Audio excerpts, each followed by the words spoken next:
Good morning students. Today in video number 19 we will start civics second chapter. Here in the book it is given 13th chapter. So you know the name, functioning of Indian democracy. So in this chapter we will see the function of Indian democracy. Indian democracy कैसे काम करती है India में. Function means in the sense of administration, जो प्रशासन है, जो कानून व्यवस्था है, जो एक सिस्टम है, जिसे बोलते हैं आप, दैट इज़ एडमिनिस्ट्रेटिव सिस्टम. तो ये क्या है, what is this in India, how it is working, so we will discuss. And this chapter is very big chapter, very lengthy chapter, you know, 15 pages, it means there are 30 sides.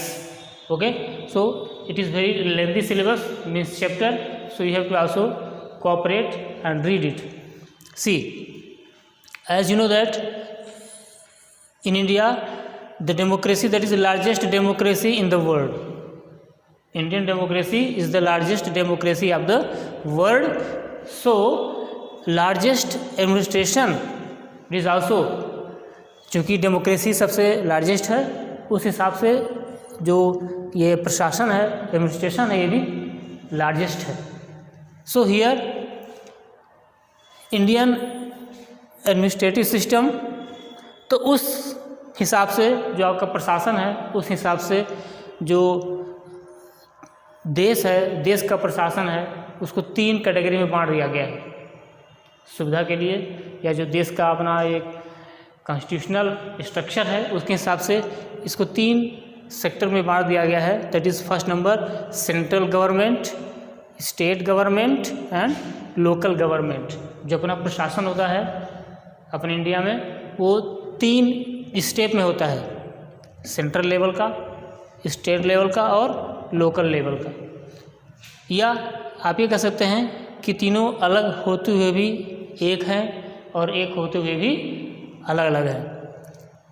अलग अलग इसलिए हैं क्योंकि इनका structure ऐसा हुआ है constitution में, इनको अलग अलग डिस्क्राइब किया गया है, उनके फंक्शंस डिस्क्राइब हैं.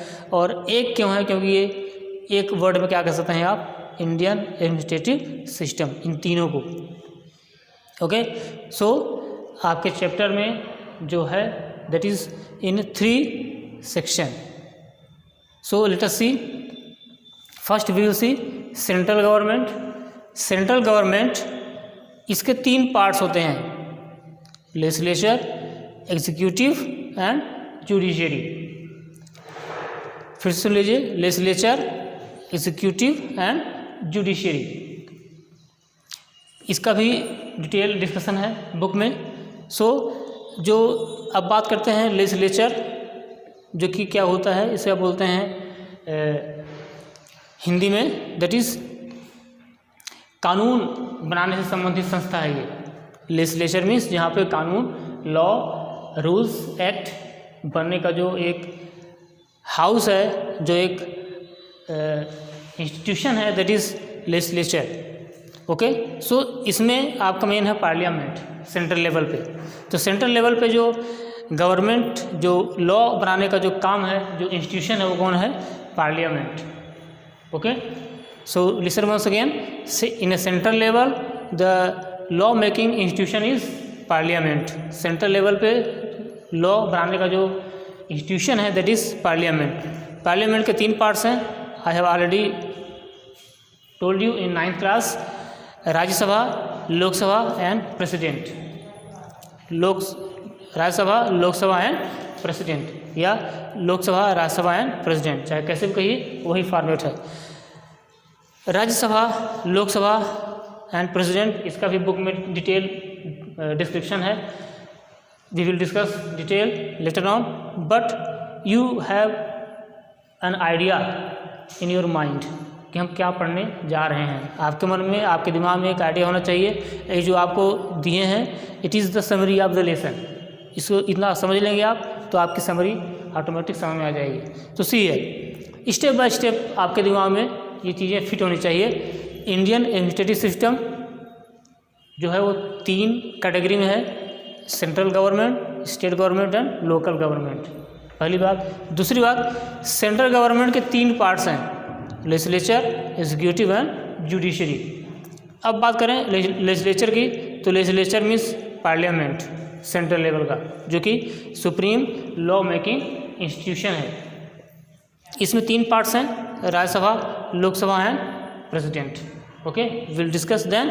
अब देखिए एग्जीक्यूटिव की बात करें तो सबसे ऊपर कौन होता है।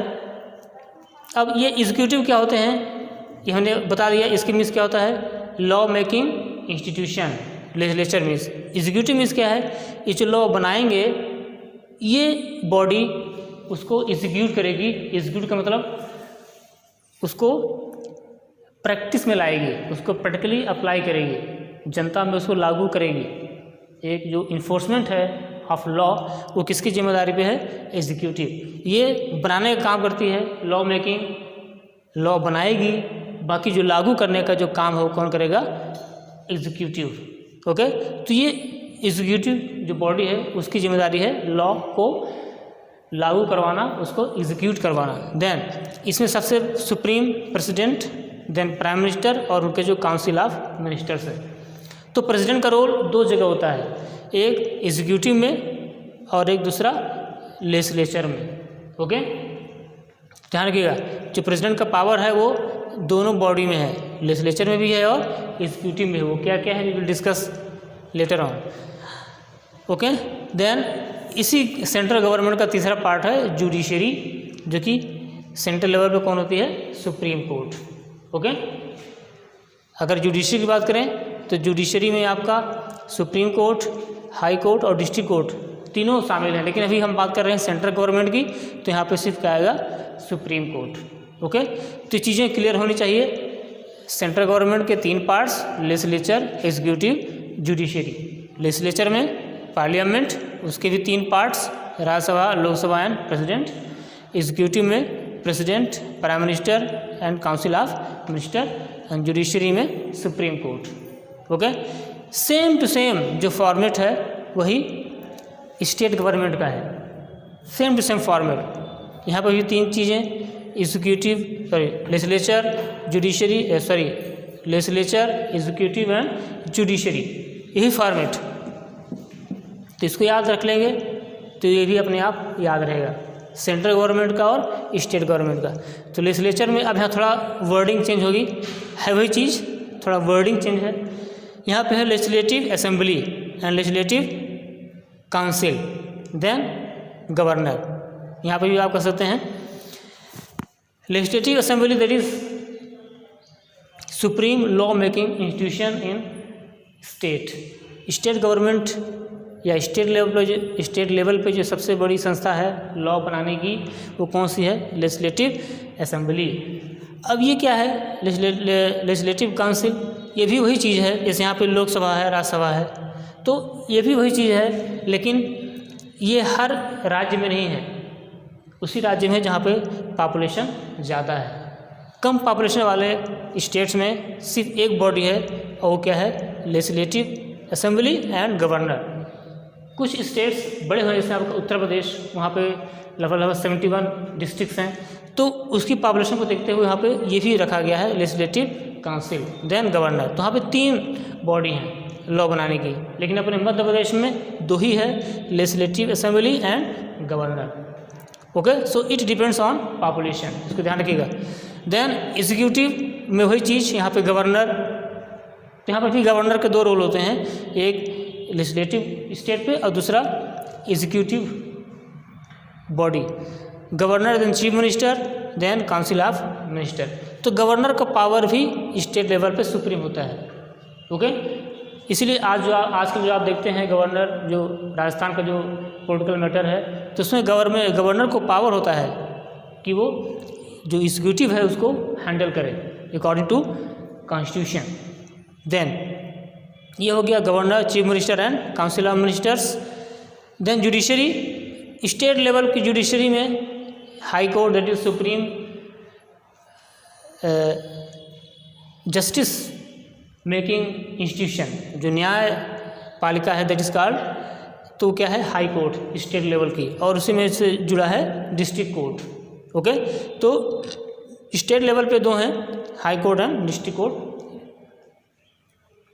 सो central government and state government something that is similar, only wordings are changed. Then local government की बात करें तो इसमें दो कैटेगरी है, एक अर्बन एरियाज़ और दूसरा रूरल एरियाज़। अर्बन मीन्स जो शहरी एरिया हैं, जो शहर हैं, और जो गांव देहात हैं उसके लिए। अर्बन एरिया की बात करें तो हम इन दोनों को एक शब्द में कह सकते हैं नगर पंचायत। नगर पंचायत के दो पार्ट होते हैं, म्युनिसिपल कॉरपोरेशन एंड म्युनिसिपैलिटीज़। ये क्या है और ये क्या है? इसको बोलते हैं हिंदी में नगर निगम। म्युनिसिपल कॉरपोरेशन मीन्स नगर निगम एंड म्युनिसिपैलिटी मीन्स नगर पालिका। ये दोनों किसके अंतर्गत आते हैं? नगर पंचायत, क्योंकि ये नगरीय क्षेत्रों के हैं, अर्बन एरियाज़ के हैं, तो किसमें आएंगे? नगर पंचायत। ये it is for big cities. जो म्युनिसिपल कॉरपोरेशन है ये किसके लिए है? बड़े शहरों के लिए, जैसे आपका भोपाल, इंदौर। और म्युनिसिपैलिटीज़ ये छोटे शहरों के लिए, जैसे आपका सीधी है, छोटा शहर है, तो उसके लिए क्या है? म्युनिसिपैलिटीज़, नगर पालिका। लेकिन बड़े बड़े शहरों में वहाँ पे नगर निगम होते हैं, न कि नगर पालिका। ओके, तो नगर पालिका छोटे शहरों के लिए और नगर निगम बड़े शहरों के लिए। और you can say that municipal corporation for big cities and municipalities for small cities.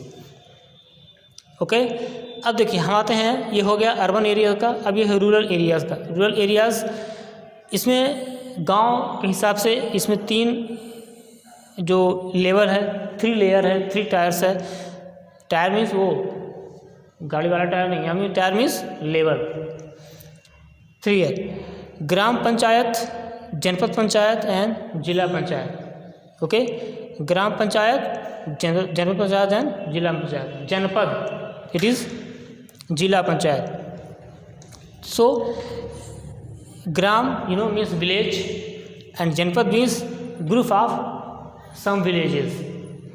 ये ग्राम पंचायत मीन्स सिंगल विलेज और जनपद मीन्स ग्रुप ऑफ विलेज, उसको बना दिया गया जनपद। कुछ गांव को मिला के जनपद बना दिया गया, और जिला कुछ जनपद को बना के जिला बनाया जाता है। तो इस तरह से ये स्टेप बाय स्टेप बढ़ता रहता है।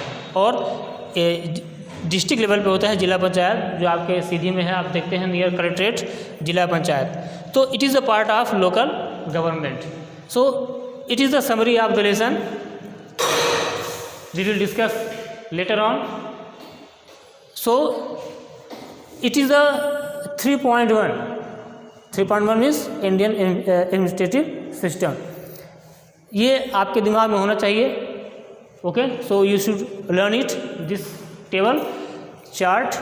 Then we will discuss 13.2 federal characteristic of government. Let us see the next topic, characteristic of federal government. यहाँ पे एक वर्ड है फेडरल। फेडरल मीन्स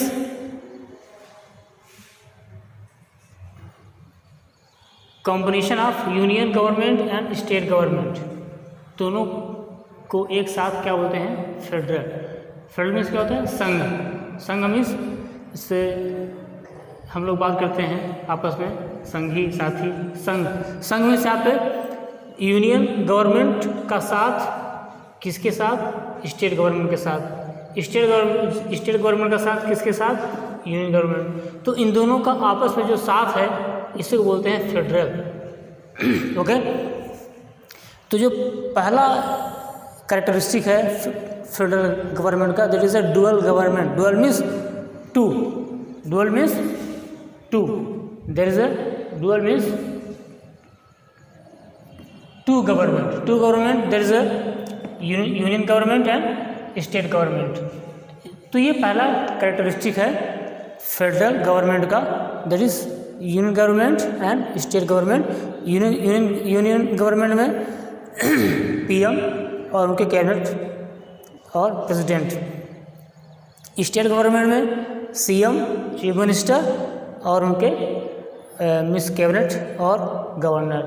तो ये है that is a union government and state government. Okay, तो पहले जो dual government. Then second number division of power. Division of power means जो काम करने का जो पावर है। यहाँ देखिए, इसे अगर हमने किसी को ड्यूटी दी है, रिस्पॉन्सिबिलिटी दी है, तो हमें उसको पावर भी देना पड़ता है। तो ये duty and power both are two sides of the same coin. एक ही सिक्के के दो पहलू हैं। अगर हमें ड्यूटी देनी है तो उसको पावर देना पड़ेगा, तब जाके अपना काम कर पाएगा। तो ऐसे ही कॉन्स्टिट्यूशन इनको पावर देता है और इनको भी पावर देता है, और वो पावर अलग अलग होते हैं, कई तरह के होते हैं, ताकि इनमें कोई विवाद, कोई कॉन्फ्लिक्ट न हो। तो यहाँ पर दिया गया है यूनियन लिस्ट। यूनियन लिस्ट ये किसके लिए होती है? यूनियन गवर्नमेंट के लिए। इसमें स्टेट गवर्नमेंट इंटरफेयर नहीं कर सकता। यूनियन लिस्ट में it is only for union government. Means जो भी लॉ बनाएगी, इस लिस्ट में जितने भी सब्जेक्ट्स हैं, जितने भी विषय हैं, उस सब्जेक्ट पे कौन लॉ बनाएगा? Union government. इसमें स्टेट गवर्नमेंट इंटरफेयर नहीं करेगी। इसमें 97 सब्जेक्ट्स हैं, जिससे आपका डिफेंस, फाइनेंस, रेल, तो इससे संबंधित जो भी योजनाएं हैं, जो भी बजट है, जो भी लॉ हैं, जो भी रूल्स रेगुलेशंस हैं, वो कौन बनाएगा? यूनियन गवर्नमेंट, ना कि स्टेट गवर्नमेंट। अब देखिए, स्टेट को भी पावर दिया गया है, कुछ सब्जेक्ट्स स्टेट को भी हैं। इसमें कितने हैं सब्जेक्ट? 62 स्टेट के पास। That is suppose that police, education, agriculture, social welfare. तो ये जो लिस्ट्स हैं, ये किसके लिए हैं? स्टेट गवर्नमेंट की। इसमें सेंट्रल गवर्नमेंट इंटरफेयर नहीं करता है, कॉमनली नहीं करता है। और there is also one condition, if government इस सब्जेक्ट पे मैक्सिमम इंटरफेयर नहीं करता है सेंट्रल गवर्नमेंट, लेकिन यदि कुछ ऐसी सर्कमस्टेंसेस हुई कि ये इनके मीन्स हैंडल नहीं कर पा रहे हैं, तो फिर इनको इसमें इंटरफेयर करना पड़ता है, करते भी हैं। ओके, और अगर इन्होंने इंटरफेयर कर दिया सेंट्रल गवर्नमेंट ने, तो फिर इनका जो लॉ है वो इनएक्टिव हो जाएगा, वो एक्टिव नहीं रहेगा। देन कंकरेंट लिस्ट, इसमें 47 है। इसमें दोनों लॉ बना सकते हैं, दोनों को राइट है लॉ बनाने का, लेकिन अगर इसने लॉ बना दिया तो इसका लॉ फिर एक्टिव नहीं रह जाता। जैसे आपका मैरिज है, फॉरेस्ट है, डाइवोर्स है। तो ये जो चीज़ें हैं, ये किस में है? कॉन्करेंट। कॉन्करेंट मीन्स इसके भी पास पावर है और इसके भी पास पावर है, दोनों बना सकते हैं। लेकिन इसमें भी मैक्सिमम यही लॉ बनाता है, स्टेट गवर्नमेंट ही बनाता है। लेकिन अगर इसमें भी अगर ये सफिशिएंट नहीं है, तो फिर कौन बनाता है? Union government. और एक होता है रेसिडुअल पावर, मीन्स 47, 62, 47 सॉरी 97, 62, 47, इनमें से जो अब कुछ बच जाते हैं, तो फिर किसके पास रहेगा? यूनियन गवर्नमेंट के पास। ओके, जो भी इससे बचे कुछ सब्जेक्ट्स हैं, वो फिर किसके पास ज़्यादा है? Union government. तो इस हिसाब से डिवीज़न ऑफ पावर, कॉन्स्टिट्यूशन इनको अलग अलग पावर देता है, अलग अलग काम करने का, लॉ, रूल्स, रेगुलेशंस बनाने के लिए। देन ये है second feature, division of power. Then third feature, characteristic supremacy of constitution. जो भी यहाँ पे गवर्नमेंट है, चाहे वो प्राइम मिनिस्टर हो, प्रेसिडेंट हो, ये लॉ से बढ़ के नहीं है, संविधान से बढ़ के नहीं है। They are not supreme then law और constitution. They have to also work with in a constitution. इनको भी कॉन्स्टिट्यूशन में ही रह के काम करना पड़ता है। ओके, कॉन्स्टिट्यूशन को उल्लंघन करके, उसको क्रॉस करके ये काम नहीं कर सकते, अदरवाइज इनको भी हटाने का प्रोविज़न है। पहले क्या था अपने इंडिया में कि जो राजा होते थे, क्या होते थे? निरंकुश, आउट ऑफ कंट्रोल, उनको हटाना असंभव था। लेकिन अब डेमोक्रेसी में ऐसा नहीं है। यदि कोई भी प्राइम मिनिस्टर, कोई भी प्रेसिडेंट संविधान से बाहर जाके काम करता है तो उनको फिर हटाने का प्रोविज़न है।